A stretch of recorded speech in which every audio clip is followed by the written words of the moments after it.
Well, g'day curd nerds. Today we're going to be tasting the very mature or vintage cheddar cheese.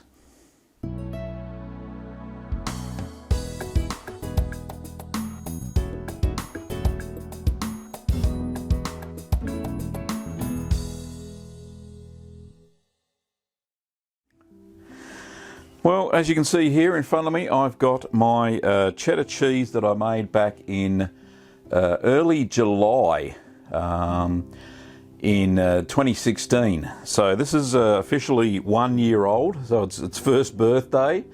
So we're going to try what a vintage cheddar tastes like. Now, if you remember back to I think I said it was the final cheddar video.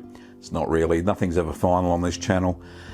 I actually vacuum packed the cheese, and I did that because I wanted to prevent any further mold growth and seal in any of the whey that may have weeped out or anything like that.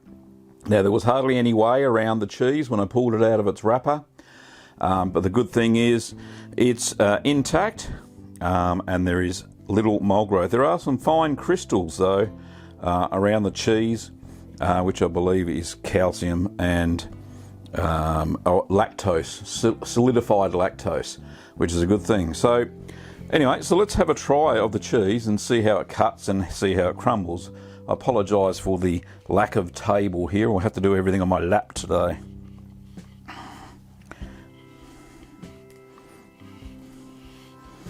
Just going to cut a bit off, find a good place to start.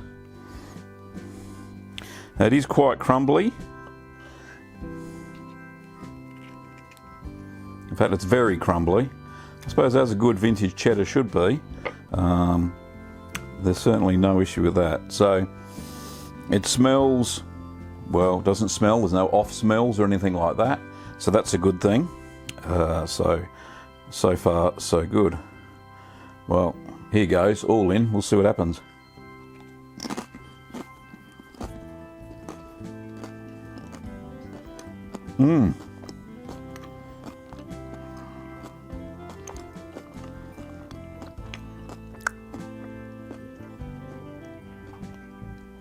Excuse the munching sounds. That is sharp. It's like like I've tasted other cheddars before, aged cheddars. In fact, at this 1 year mark, I would say this is on par with a 2-year-old cheddar that I had about a year ago, and I wasn't into videoing store-bought cheddar or cheese back then. But this, at 12 months old or 1 year old, is a fantastic cheese. Now, I'm actually glad I took it out of the cloth banding at I think it was the 3-month stage, because it was just getting infected around the rind here. So the good thing about this is there's no infection. The rind, well, there's hardly any rind because it was vac packed, is intact. The cheese certainly dried out. There was no liquid underneath. So absolutely fantastic at the 12-month mark. In fact, it's so good that I'm going to have another piece. It's always good to taste the fruit of one's labour.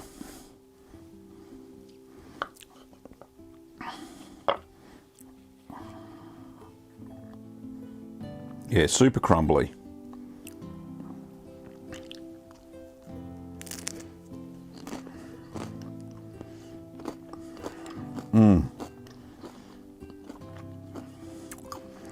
It has a deep richness to it. You taste the salt, not so much, very subtle, but certainly the flavours have just shone through. That cheddaring process is amazing when you make the cheese, at turning and turning to get this texture after 12 months. But yeah, well worth making and keeping a little bit of the cheddar and age it to 12 months, because the flavour now compared to what it was at the 6-month mark, there's no comparison. This is certainly deeper, richer, and it is a much better flavoured cheese. than what it was at the 6-month mark. So if you can wait the 12 months to age your cheddars, highly recommend it.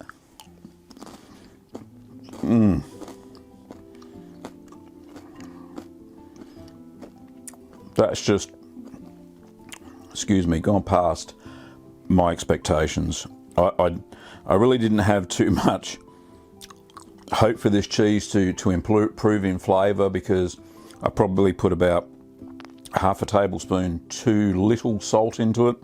But mark my words, those good old mesophilic culture bacteria have done their work and made a very, very impressive cheese.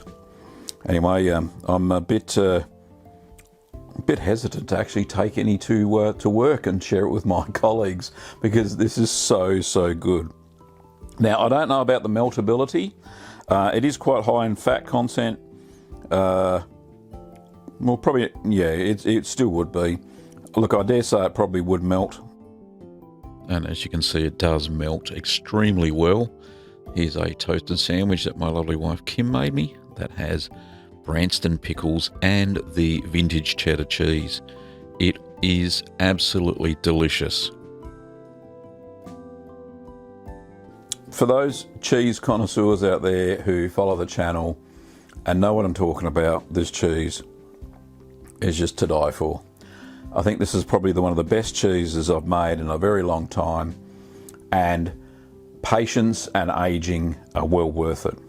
Now, if you want to see a video on how to make this cheddar cheese, then check it out over here. Don't forget that we've got live streams every Wednesday now, so if you want to catch those, then subscribe to the channel.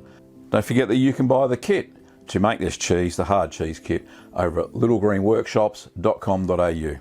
Thanks for watching, Curd Nerds, and I'll see you next time.